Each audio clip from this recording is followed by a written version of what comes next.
So, I don't know if this is a thing or not. Let me show you. My battery died yesterday. So, I used my jumper to jump it. Right? Anyway, get the car jumped. And letting it, run so the battery can charge. And,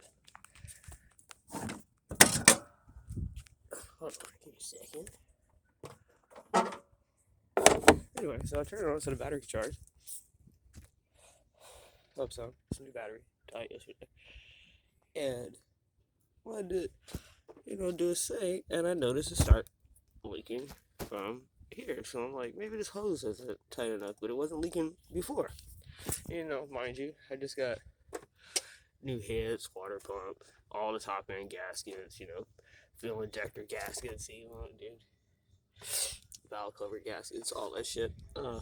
Anyway, start leaking.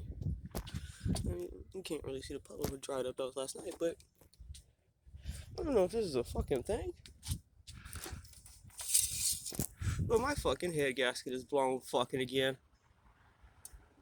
Ain't that about a goddamn bitch? Chocolate milk. Now I gotta get the head gaskets done all over again. Great. What the fuck?